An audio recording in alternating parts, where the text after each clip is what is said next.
గౌరవనీయులు పూజ్యులు శ్రీ గణపతి శ్రద్ధాను స్వామీజీ,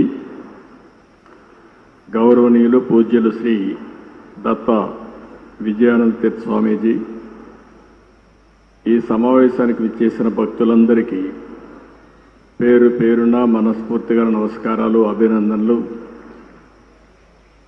ఈరోజు స్వామీజీని ఇక్కడ నేను దర్శనం చేసుకోవడం నా అదృష్టంగా నేను భావిస్తున్నా. ఆయన ఆశీస్సులు తీసుకున్నా. ఆయన ఎప్పుడు కూడా ఒక మంచి మనసుతో ఆశీర్వదిస్తారు. సమాజం కోసమే ఆయన పనిచేస్తున్నారు. ఈరోజు ఆయన చెప్పిన మాటలు కూడా మీరు వింటే, ఆయన నేను కష్టాల్లో ఉన్నప్పుడు ఆయన పూజ చేసి నాకు ఆ ఫలితాన్ని ఇప్పుడు నా చేతికిచ్చారు అంటే ఒక మంచి కోసం ఏ విధంగా ఆలోచిస్తారో స్వామీజీ ఒక ఉదాహరణ అని చెప్పి నేను మీకు అందరికీ తెలియజేస్తున్నా.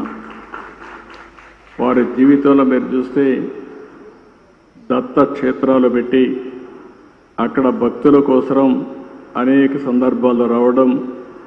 ఒకసారి ఇక్కడే వారిని కలిశాను, హైదరాబాద్లో అనేక సార్లు కలిశాను. వారిని ఎప్పుడు కలిసినా ఎంత సమయం ఉన్నా అక్కడే ఉండాలి అనే మనశ్శాంతి ఆయన దగ్గర దొరుకుతుంది. అది ఒక అదృష్టం అని చెప్పి కూడా నేను మీకు తెలియజేస్తున్నా. చాలా తక్కువ సమయంలో ఒక మెసేజ్ ఇచ్చారు. నా సంకల్పం స్వర్ణ ఆంధ్రప్రదేశ్ చేయాలని.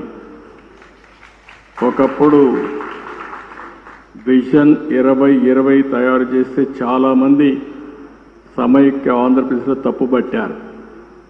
కానీ ఆ విజన్ ఈరోజు యథార్థ రూపాన్ని చూపించే పరిస్థితి వచ్చింది. ఈరోజు ఏదైతే విజన్ 2047 స్వర్ణాంధ్ర దిశగా ఆలోచిస్తున్నాం, నేను స్వామీజీకి ఒకటే హామీ ఇస్తున్నా. ఏదైతే సంపద రావాలి, అదేవిధంగా మీ అందరికీ ఆనందంగా ఉండాలి. సంపద ఇవ్వడంలో మేము ముందుకెళ్తాం, కానీ ఆనందంగా మీరు ఒక పద్ధతి ప్రకారం ఉండాలంటే అది స్వామీజీ వల్లనే సాధ్యం అని చెప్పి కూడా నేను మీ అందరికీ తెలియజేస్తున్నా. ఎప్పుడు కూడా యథార్థాన్ని చెప్పే పరిస్థితిలో ఉండాలి. స్పిరిచువాలిటీ కూడా మనకు ఉండాల్సిన అవసరం ఉంది. అదే సమయంలో భగవంతుడు ఆశీస్సులు కూడా మనకు ఉండాల్సిన అవసరం ఉంది.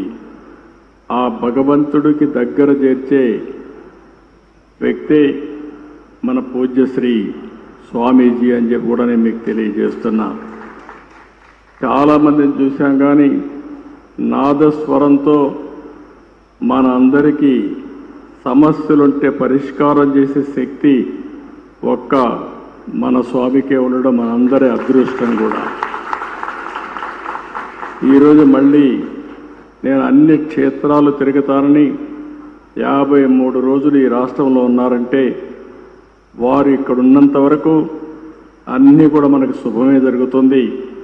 నేను వారికి ఒకటే హామీ ఇస్తున్నా.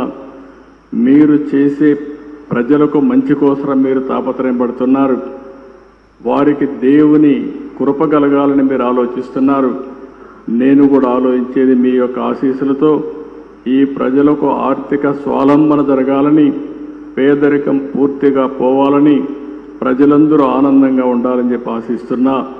దానికి పూర్తిగా స్వామీజీ యొక్క ఆశీస్సులు కోరుకుంటూ ఈరోజు మిమ్మల్ని చూస్తే ఒక ప్రశాంతంగా కూర్చున్నారు. ఇక్కడ స్వామీజీ పైన నమ్మకం, ఆ నమ్మకంలో కొంత శాతం పాలకులైన నా మీద కూడా పెట్టండి. మీకు స్వర్ణాంధ్రప్రదేశ్ దిశగా ముందుకు తీసుకుపోయే బాధ్యత నేను తీసుకుంటానని మరొక్కసారి మీ అందరికీ హామీ ఇస్తూ ఈరోజు ఈ అవకాశాన్ని ఇచ్చిన మిమ్మల్ని అందరినీ పేరు పేరున మనస్ఫూర్తిగా అభినందిస్తూ స్వామీజీకి మరొక్కసారి ప్రత్యేకంగా పాదాభివందనం చేస్తూ సెలవు తీసుకుంటున్నాను. జై హింద్.